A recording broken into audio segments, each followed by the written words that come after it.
चलिए बढ़ते हैं आगे। चलिए अब खबरों में आगे बढ़ते हैं। देखिए, जहां एक तरफ दिल्ली में संसद के शीतकालीन सत्र की शुरुआत हो रही है, तो वहीं बिहार में भी आज से नई सरकार और विधानसभा का शीतकालीन सत्र शुरू होने जा रहा है। सत्र के पहले दिन अगर हम जिक्र करें तो नवनिर्वाचित विधायकों की शपथ ग्रहण के लिए निर्धारित है और इसके बाद विधानसभा अध्यक्ष के चुनाव की प्रक्रिया शुरू होगी।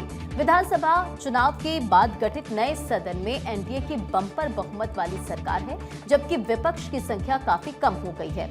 जानकारी के मुताबिक जेडीयू के वरिष्ठ नेता और पूर्व उपाध्यक्ष नरेंद्र नारायण यादव को प्रोटेम स्पीकर की जिम्मेदारी दी गई है।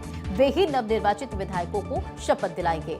शपथ ग्रहण के बाद स्पीकर चुनाव की प्रक्रिया शुरू होगी। सदन के सुचारू संचालन के लिए सभी तैयारियां पूरी कर ली गई है।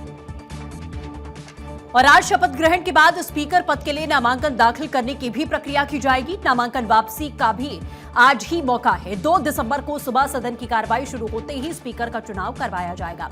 विधानसभा अध्यक्ष के चुनाव को लेकर चर्चाएं तेज हो चुकी हैं और मिली हुई जानकारी के मुताबिक आपको बता दें, बीजेपी के वरिष्ठ नेता और पूर्व मंत्री डॉक्टर प्रेम कुमार स्पीकर पद के लिए नामांकन दाखिल कर सकते हैं। वहीं एनडीए घटक दलों में इस पर सहमति बनती दिख रही है। पूर्व स्पीकर नंदकिशोर यादव को इस बार टिकट नहीं मिला था, जिसके बाद उनकी राजनीतिक भूमिका सीमित हो गई है। इस शीतकालीन सत्र में सरकार कई महत्वपूर्ण विधेयकों को पारित कराने की योजना भी बना रही है। विपक्ष भले ही संख्या बल में कमजोर हो, लेकिन वो सदन की कार्रवाई को प्रभावित करने की कोशिश जरूर कर सकता है। कुल मिलाकर ये सत्र एनडीए सरकार की मजबूती, विपक्ष की रणनीति का परीक्षण स्थल भी बनने वाला है। इसी के साथ आपको बता दें कि इस सत्र में विधानसभा को हाईटेक बनाया गया है, जहां विधायकों के लिए प्रत्येक सीट पर डिजिटल टैब लगा दिए गए हैं। ये कदम कार्रवाई को पेपरलेस और अधिक पारदर्शी बनाएगा। इसके अलावा सदन में एक एडवांस माइक्रोफोन सिस्टम लगाया गया है, ताकि भाषण और संवाद के दौरान कोई तकनीकी बाधा यहां न आए। ये पहली बार है जब गृह विभाग की जिम्मेदारी उप मुख्यमंत्री सम्राट चौधरी को दे दी गई है और अपराधियों के खिलाफ में सख्त कार्रवाई होगी। उन्होंने दावा किया कि एनडीए ने सदन के भीतर और बाहर हर स्थिति से निपटने की रणनीति को तैयार कर लिया है।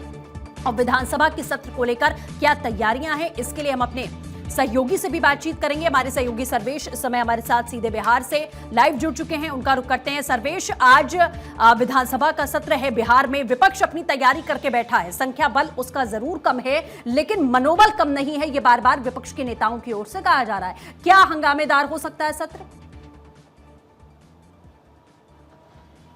बिल्कुल, देखिए, विपक्ष की तरफ से तैयारी पूरी है और जिस तरीके से लगातार बुलडोजर एक्शन चलाया जा रहा है बिहार में, उसको लेकर विपक्ष की पूरी तैयारी। देखिए, ये तस्वीरें हैं विधानसभा परिसर की, जहां पे नेता जो हैं सम्राट चौधरी, उप मुख्यमंत्री बिहार के, गृह मंत्री भी हैं और इस बार गृह मंत्रालय की भी कमान उनको मिली है, वो पहुंचे हैं। तो एक तरह से कहा जाए तो इस बार जो सत्र है वो काफ़ी हंगामेदार रहने के आसार हैं, क्योंकि कानून व्यवस्था, वोट चोरी और तीसरा जो मसला है वो है अतिक्रमण को लेकर जो बुलडोजर एक्शन बिहार में चलाया जा रहा है, उसको लेकर विपक्ष की तैयारियां पुरजोर तरीके से है विरोध करने की। और विपक्ष लगातार ये कहता आ रहा है कि हम जनता के मुद्दों पर को उठाएंगे और जनता के मुद्दों को लेकर सरकार से सवाल पूछेंगे और सरकार को जवाब देना होगा। हालांकि सत्ता पक्ष की तरफ से कहा जा रहा है कि तैयारियां पूरी है, विपक्ष जो भी सवाल करेगा उसका मुकम्मल तरीके से जवाब दिया जाएगा। तो एक तरह से कहा जाए तो 5 दिनों का छोटा सत्र है, लेकिन इस छोटे सत्र में बवाल बहुत बड़ा होने वाला है।